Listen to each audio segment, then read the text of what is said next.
Quand on pose la question de savoir est-ce qu'un chrétien peut être appelé saint, ça revient à rechercher, à comprendre la notion de l'identité du croyant, la notion de l'identité d'un chrétien.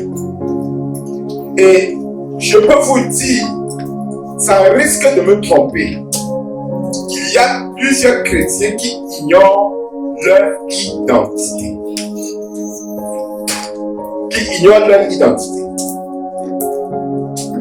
Et je souhaite que nous soyons attentifs. Quand bien même nous parlons de la notion d'évangélisation, il y a beaucoup de personnes qui ne savent pas évangéliser. Pourquoi est-ce que beaucoup de personnes ne savent pas évangéliser? Parce qu'ils n'ont pas la connaissance de l'œuvre de Christ accomplie à la croix. La connaissance de l'œuvre de Christ accomplie à la croix. Si je prends quelqu'un, je dis, dites-moi exactement comment tu évangélises. Qu'est-ce que tu connais de l'œuvre de Christ à la croix? Il y aura beaucoup de limites. Il y aura des gens qui vont me dire, Jésus est mort sur la croix pour mes péchés. Je ne vais pas prêcher Jésus est mort sur la croix. Je ne vais pas insister ou bien je ne vais pas dire aux gens que Jésus est. Je ne refuse pas. Mais tant que tu n'as pas la compréhension véritable de l'œuvre de Christ accomplie à la croix, rassure-toi, même tes prédications seront infirmes. Rassure-toi, même ton évangélisation sera infirme.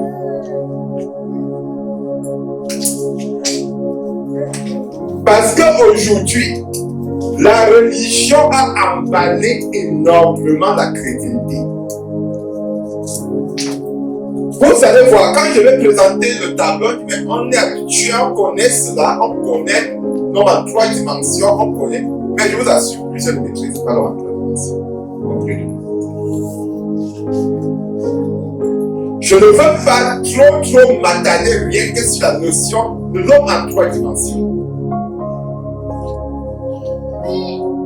Mais sur la compréhension de ce que Christ a fait. Et la compréhension de ce que Christ a fait te permettra de comprendre exactement ce que tu dis quand tu exhortes, quand tu enseignes ou quand tu prêches l'évangile. L'évangélisation, pour celui qui n'a pas compris l'œuvre accomplie de Christ à la croix, l'évangélisation aura trop de manquements. Nous évangélisons déjà.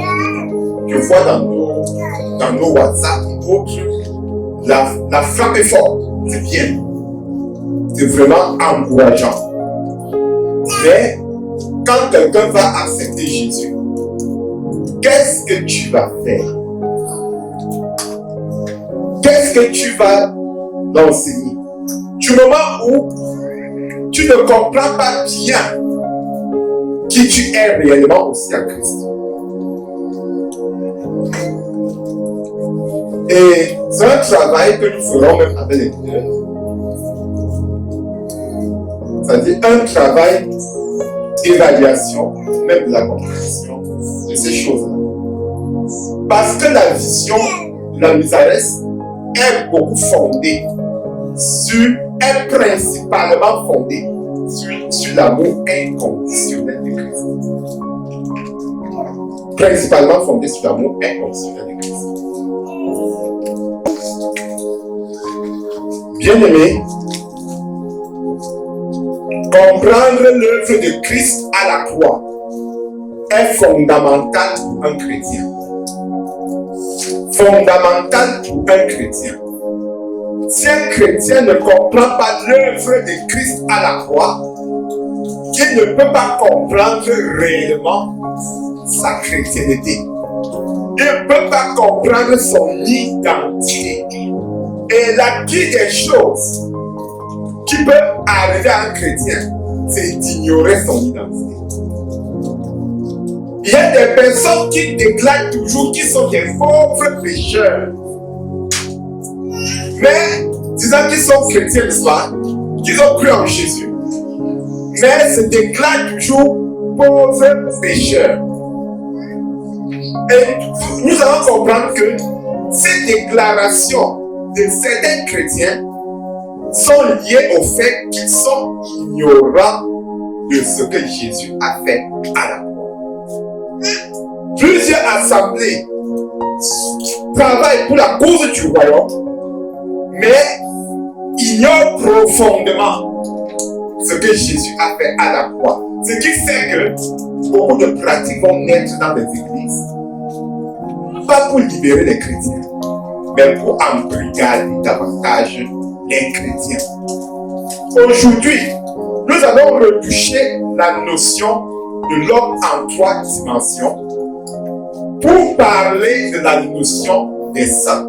Si on veut parler de la notion des saints, on doit voir comment est-ce que Dieu a créé l'humanité, l'univers et l'homme. Si nous comprenons comment Dieu a créé, nous pouvons comprendre la position de l'homme. Et comprendre la position de l'homme nous donne de comprendre également la relation homme-Dieu. Homme et Dieu. Nous allons nous poser la question, mais d'où vient cette notion de l'homme en 3 dimensions? Est-ce que c'est même dans la Bible? Est-ce que c'est même dans la Bible?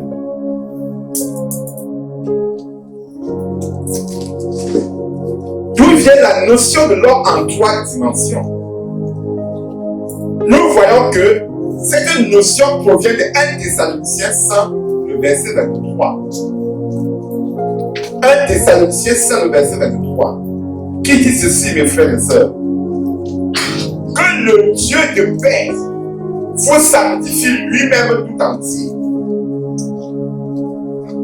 Qu'il vous sanctifie lui-même, Dieu lui-même, tout entier.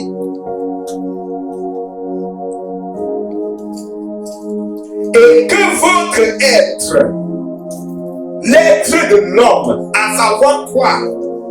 L'esprit, l'âme et le corps, soit conservé irrépréhensible lors de l'avènement de notre Seigneur Jésus-Christ. Voici d'où vient la notion de l'homme tridimensionnel, esprit, âme et corps. Nous comprenons dans ce passage d'abord, bien aimé, que la sanctification de ces 3 dimensions ne vient pas de l'homme. Parce qu'il est dit quoi? Que le Dieu de paix vous sanctifie lui-même tout entier. Donc Dieu sanctifie quelle dimension de ta personne? Non mais, on parle d'abord des 3. On dit que le Dieu de paix vous sanctifie lui-même tout entier. Que votre être, esprit, âme et corps soient conservés irrépréhensibles. Il n'y a qu'une seule personne qui a pourvu ce rachat. Voilà quelque chose qu'on ignore. On ignore que Dieu nous a rachetés tout entier à la croix. Esprit, âme et corps. Mais c'est déjà effectif pour l'esprit. L'âme attend le stade, le corps attend, mais c'est déjà payé, c'est déjà pourvu. C'est déjà pourvu. Parce que si on dit que ce n'est pas déjà pourvu, ça veut donc dire quoi? Qu'il faudrait que Jésus vienne encore payer le prix pour l'âme et le corps. Mais il faut donc comprendre d'abord d'où part la régénération de l'être humain sur la terre quand il a accepté Jésus. Alors nous comprenons que la notion de l'homme en trois dimensions vient de 1 Thessaloniciens 5, le verset 23.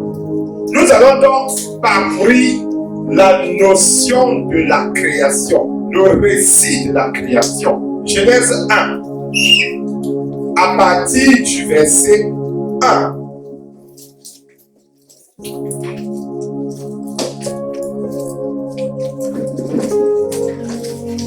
Genèse 1, partie du verset. Au commencement, Dieu créa les cieux et la terre.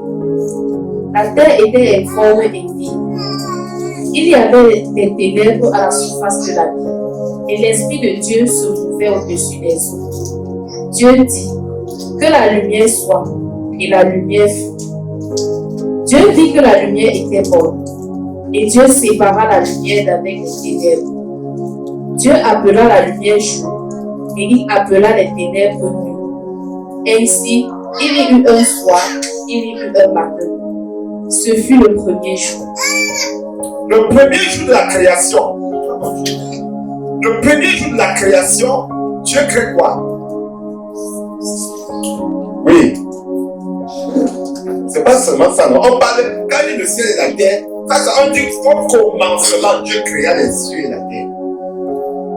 Au commencement de toutes les choses, Dieu a créé. Maintenant, la parole veut nous détailler les éléments de la création. N'est-ce pas? À partir du verset 3, non? Dieu dit que la lumière soit et la lumière fut. Voici les détails de la création qui commencent. Voici les détails de la création qui commence. Dieu dit que la lumière soit et la lumière fut. La suite. Dieu dit qu'il y ait une étendue entre les eaux et qu'elle sépare les eaux d'avec les eaux. Et Dieu fit l'étendue et il sépara les eaux qui sont au-dessous de l'étendue d'avec les eaux qui sont au-dessus de l'étendue. Et cela fut ainsi. Dieu appela l'étendue ciel. Ainsi, il y eut un soir et il y eut un matin. Ce fut le second jour. Le deuxième jour de la création, Dieu sépare les eaux. Tout est encore eau sur la terre. Donc, ce que nous voyons, non? Tout là, il n'y avait pas du sec déjà, qu'on pouvait dire que c'est le sec. Mais Dieu sépare les eaux. Il crée l'étendue que nous voyons ici. Entre les eaux en haut et les eaux en bas.